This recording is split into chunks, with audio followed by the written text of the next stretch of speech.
अस्सलाम वालेकुम व्यूअर्स, आज के नए टॉपिक के साथ खुशामदीद। व्यूअर्स, आज का जो टॉपिक है वो बड़ा अहम टॉपिक है। वो ये है कि यहूदी जो काफ़ी अरसे से जो साजिशें कर रहे थे ग्रेटर इसराइल को बनाने का जो नक्शा जो उन्होंने खींचा है या नक्शा जो बनाया या मंसूबा जो बनाया था, क्या वो उसके लिए जो उन जो मकासद हैं, क्या उन मकासद में उन मकासद को हासिल करने का वक्त उनके लिए आ चुका है? ये एक क्वेश्चन बड़ा इम्पॉर्टेंट है। ये आपके सामने जो है कुछ ऐसी सिचुएशन मैं आपके सामने पेश करूँगा कुछ मिनटों में, जो कि आपको इन सवालों के जवाब आपको मिल जाएंगे।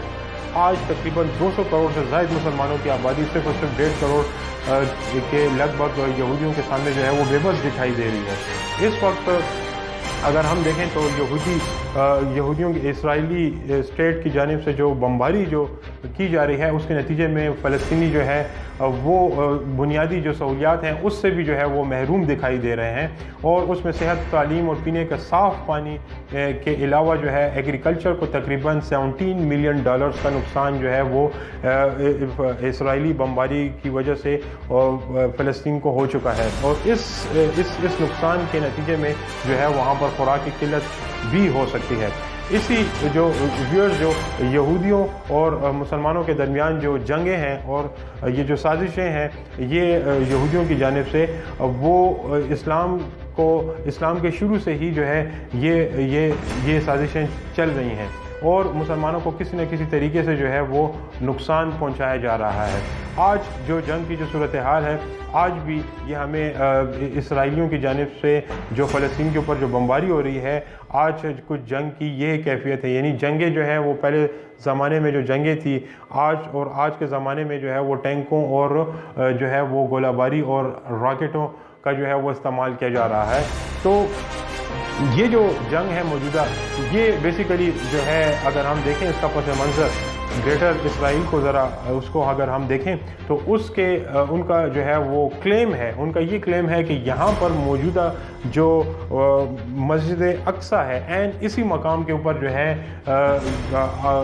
यहाँ पर हैकल सुलेमानी हुआ करता था और वो इसी हैकल सुलेमानी को जो है एक तो दोबारा तामीर करना चाहते हैं इस मस्जिद को जो है वो नुकसान पहुंचाकर, और इसके बाद जो है उनका जो ग्रेटर इसराइल का जो मंसूबा है उसमें जो है वो यही समझते हैं, वो ये भी क्लेम करते हैं कि ये जो फ़लस्तीन जो है ये उनकी जद्दी पुश्ती जो है वो जायदाद है और ये अरब का जो इलाका है मदीने तक, यहाँ भी जो है ये रीजन भी जो है वो इन्हीं का जो है वो उसको क्लेम करते हैं कि ये रीजन भी जो है वो हमारा है, क्योंकि यहाँ पर भी जो है यहूदी कबाइल आबाद थे जिनको मुसलमानों ने जो है वो यहाँ से जो है वो निकाला।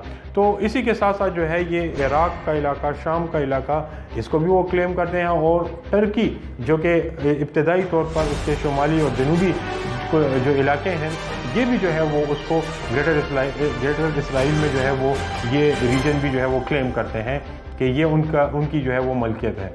ये जो इक़दाम जो उठाए जा रहे हैं, बेसिकली ये अगर हम देखें तो वो यही कहते हैं कि यहाँ पर जो है ये जिसके लिए जो है वो हैकल को तामीर करना चाहते हैं और इस रीजन के ऊपर अपना कंट्रोल करना चाहते हैं, क्योंकि ये समझते हैं कि उनका जो बादशाह जो आएगा, जो कि ग्रेटर इसराइल में जिस तरह हमारी तरफ से जो है वो दज्जाल है, लेकिन वो उसको अपना बादशाह समझते हैं और वो उम्मीद करते हैं कि जब ये आएगा तो वो जो है वो ग्रेटर इसराइल जो है वो बनेगा। अब यहाँ पर इस चीज़ के लिए जो है अगर हम देखें तो फ़लस्तीन जब ये जो इसराइली जो स्टेट है जब ये कायम होती है तो ये जो 14 मई 1948 की मिडनाइट में जब ये ऐलान करते हैं तो उसी वक्त जो है इस स्टेट के क़याम को जो है वो यूएस जो है वहाँ पर उसको उस वक्त के जो प्रेसिडेंट थे ट्रूमैन, वो इसको रिकॉग्नाइज़ करते हैं। अब ये जो साजिशें जो चलती हुई आ रही हैं, इसके ये जो मौजूदा जो सूरत हाल जो अभी जो पैदा हुई है, इसके पीछे पूरा एक तसलसल है और इसके पीछे साजिशों की जो है वो मुख्तलिफ वक्तों में जो है वो साजिशें हुई हैं। वो कैसे हैं देखिए, इसमें मैं आपको वन बाय वन डिस्कस करूँगा। सबसे पहले उनकी जो साजिशें जो हमें नज़र आती हैं वो ये है कि किसी न किसी तरीके से जो है वो मुस्लिम जो लीडर्स हैं बेसिकली उनको किसी न किसी तरीके से जो है वो काबू किया जाए। इस तरह इनको काबू करने के बाद जो है ये इक़दाम उठाना आसान होंगे। कैसे? देखें, आपकी जो अभी जो मौजूदा सूरत हाल में आप देखें कितने मुस्लिम उम्मा के जो लीडर्स हैं, 56-57 इस्लामिक जो है वो कंट्रीज़ हैं, कितने कंट्रीज़ की जानिब से, कितने ममालिक, मुस्लिम उम्मा के जो ममालिक हैं कि उनकी तरफ से क्या क्या कुछ हुआ है, वो सिचुएशन आपके सामने है। कैसी जो है वो खामोशी छाई हुई है, सिवाय चंद एक जो है वो लीडर्स हैं जो कि जिसमें अगर हम देखें जो कि बड़े जो बयानात जो कि खुल के जो सामने आ रहे हैं वो टर्की की जानिब से आ रहे हैं, ईरान की जानिब से आ रहे हैं, पाकिस्तान की जानिब से आ रहे हैं। ये जो है बड़े जो है वो खुलकर जो है वो वाज़ेह, इसके अलावा और भी जो है कुछ जो ममालिक है, लेकिन पूरी मुस्लिम उम्मा को अगर हम देखें तो ओवरऑल जो है जहाँ से जो बयान आना चाहिए था या जो इक़दामात होने चाहिए थे, सबसे इम्पॉर्टेंट चीज़ जो है वो इक़दामात हैं, वो जो है वो हमें नहीं दिखाई दे रहे। इसके साथ साथ अगर हम देखें तो एक तो किसी न किसी तरीके से मुस्लिम उम्मा के जो लीडर्स हैं वो तो हो गए हैं काबू। क्यों? क्योंकि प्रैक्टिकल ये है कि खामोशी है। अब इसके बाद क्या हुआ है, इसके बाद जो है मुख्तलिफ वाक़यात हुए हैं। वाक़यात को जो है मुसलमानों की गैरत के साथ जो है उनको वक्तन फ़वक्तन जो है वो टेस्ट किया गया। अब आप देखिए मुसलमानों की जो गैरत है उसको किस तरह टेस्ट किया गया, और उसको टेस्ट करना भी जो है काफ़ी इम्पॉर्टेंट है। क्यों? क्योंकि उसके नतीजे में जो अगर कोई अमली इक़दाम होता, कोई ठोस इक़दाम होते, तो फिर ये वाक़यात ऐसे ना होते। देखें कैसे हुए। अब मैं ज़्यादा दूर हमें जाने की ज़रूरत नहीं है, सिचुएशन हमारे सामने है। सबसे पहले, चूँकि ये मज़हबी एक बहुत बड़ा इशू है, तो आप मुझे बताइए कि जब बाबरी मस्जिद का जब वाक़या हुआ 6 दिसंबर 1992 में, तो आप देखिए सवाल ये पैदा होता है कि बाबरी मस्जिद के शहीद होने के बाद, जिसमें तकरीबन 2000 के करीब जो है वो लोग जो है वो जाँ बाग होते हैं, जिसमें मुसलमानों की सबसे बड़ी तादाद जो है वो उसमें शामिल है, उस मस्जिद को शहीद होने के बाद क्या होता है, हिस्टोरिकल बैकग्राउंड करीब की मैं बात कर रहा हूँ, क्या होता है। सिवाय जो है एक समिट में होती है, मीटिंग होती है अबू धाबी में, और जिसमें गल्फ कोऑपरेशन काउंसिल वो स्ट्रांगली जो है बस वो कंडेम करती है, जिसमें मौजूदा सूरत हाल में OIC कर रही है, और कंडेम करके वो क्या एक जो है रेजोल्यूशन पास करते हैं, वो डिस्क्राइब करते हैं इस एक्ट को क्या डिस्क्राइब करते हैं, crime against Muslim holy places, यानी crime against Muslim holy places. ये एक जो है वो एक बयान आता है, और इसके बाद जो है वो फिर आहिस्ता आहिस्ता जो है वो खामोशी छा जाती है, और मुस्लिम उम्मा जो है वो इसके ऊपर कुछ प्रैक्टिकल जो है वो नहीं होता। अब फिर सिचुएशन देखें क्या होती है। अब मौजूदा सूरत हाल में अगर आप देखें, इंडिया की जो लीडरशिप है, मौजूदा लीडरशिप जो है, नरेंद्र मोदी की मैं बात कर रहा हूँ, जब से वो आए हैं तो वो इसराइली जो प्रेसिडेंट हैं उनके साथ उनके ताल्लुकात वो आपके सामने है। इंडिया के जो है वो जो वार्म जो रिलेशनशिप्स हैं, ये हमें ऐसे भी जो है वो क्लियरली नज़र आते हैं कि वो प्राइम मिनिस्टर जो मौजूदा जो प्राइम मिनिस्टर है, ये पहले प्राइम मिनिस्टर हैं of India to visit Israel, जो कि इसराइल को विजिट करते हैं, उनके सैक्रेड प्लेसेस को जो है वो विजिट करते हैं। और सबसे इंटरेस्टिंग बात यह है कि इन्हीं की हुकूमत में जो है वो 30 साल के बाद जो है वो CBI कोर्ट ऑफ लखनऊ जो है वो ये फैसला सुनाती है बाबरी मस्जिद का, जिसमें जो है वो ये बाबरी मस्जिद को जो शहीद किया गया था उसका जो है वो, यानी एक लिहाज से अगर आप देखें तो वो यही समझते हैं कि ये जगह जो है वो बेसिकली बाबरी मस्जिद की नहीं है। यहाँ पर जो है वो बेसिकली ये जगह जो है वो मंदिर की है, जहाँ पर जो हिंदुओं के लिए जो है वो सैक्रेड जगह है, जहाँ पर राम जन्मभूमि की जो बर्थ प्लेस है वो, या बर्थ प्लेस ऑफ रामा जिसको वो कहते हैं, वो ये जगह जो है वो उसके लिए, तो वो यही फैसला करती है कोर्ट कि ये बाबरी मस्जिद जो है वो कहीं और तामीर की जाए, और उसके लिए जो बाकायदा ठीक है ज़मीन भी दी जाएगी। अब आप देखें तो क्या हुआ इस फैसले के बाद। इस फैसले के बाद जो है कितनी मुस्लिम उम्मा कहाँ गई, OIC कहाँ गई, वो मुख्तलिफ़ किस्म की जो वो हम कहें कि वो फोर्सेस मुस्लिम उम्मा का जो इत्तेहाद है और पता नहीं क्या क्या है, कहाँ गया वहाँ पर। कोई सिवाय मज़म्मती बयानों से जो है वो आगे कोई अमली इक़दाम कुछ नज़र नहीं आता। ठीक है, ये सवाल भी जो है वो अब आप अपने माइंड में रखिए, कुछ नहीं होता। और इस वाक़े के बाद अगर आप देखें कश्मीर का जो इशू है, कश्मीर का जो इशू है, यूएन जो कि बिल्कुल पैरालाइज एक इदारा है, आप देखें कश्मीर का मसला जो है वो कब से चलता हुआ आ रहा है और आज तक जो है वो यूं का त्यों है।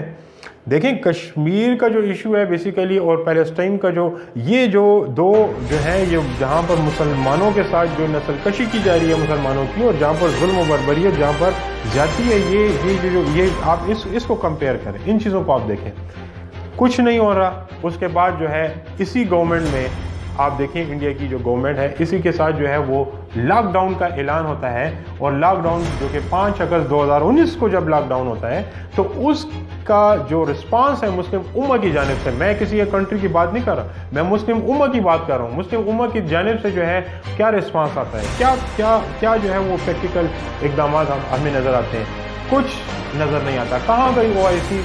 बिल्कुल नहीं, कुछ भी नहीं, वो हमें बिल्कुल नज़र नहीं आता। यहाँ पर अगेन मुस्लिम हुक्मरान, मुस्लिम उम्मत की जो गैरत है वो बिल्कुल जो है वो आपके सामने हमारी गैरत को जो है ना वो बार बार जो है वो टेस्ट किया जाता है। और जब कुछ नहीं होता तो फिर क्या होता है, फिर अब ये मामला यहीं पर नहीं रुकता, ये मामला जब सामने है तो इसके बाद अब आप देखें अब क्या होता है। इसके बाद जो है वो सबसे जो वहाँ पर जो फ़लस्तीन है वहाँ पर जब डोनाल्ड J. ट्रम्प की जब हुकूमत होती है और वो जो है वो 6 दिसंबर 2017 को जब वो ऐलान करता है कि वो रिकॉग्नाइज करता है Jerusalem as a Israel capital, और अपनी एम्बेसी को भी जो है वो मुंतकिल करते हैं जेरूसलम को। तो आप मुझे ये बताइए कि इस वाक़े के बाद जो है क्या होता है मुस्लिम उम्मा की जानिब से, क्या होता है OIC वाले, क्या प्रैक्टिकल क्या स्ट्रेटजी अपनाई गई? कुछ नहीं होता, खामोशी चाहिए।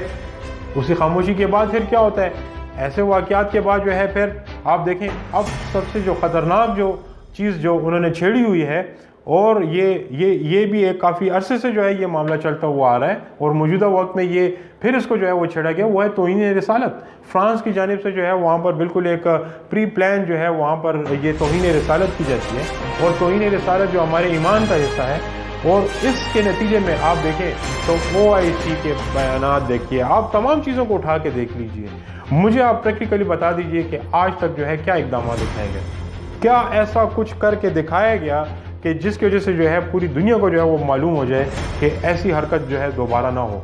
तो क्या हुआ? ऐसा हमें कुछ नहीं दिखाई देता। उसी तरह की खामोशी जो कि चुप का जो रोज़ा है जो चलता हुआ आ रहा है, वो इसी तरह जो है यही आगे तसलसल के साथ यही। अब आप देखिए इस वाक़े के बाद जब वाक़या होता है, अगेन मुसलमानों की गैरत यहाँ पर फिर टेस्ट होती है, रिजल्ट 0/0, ठीक है।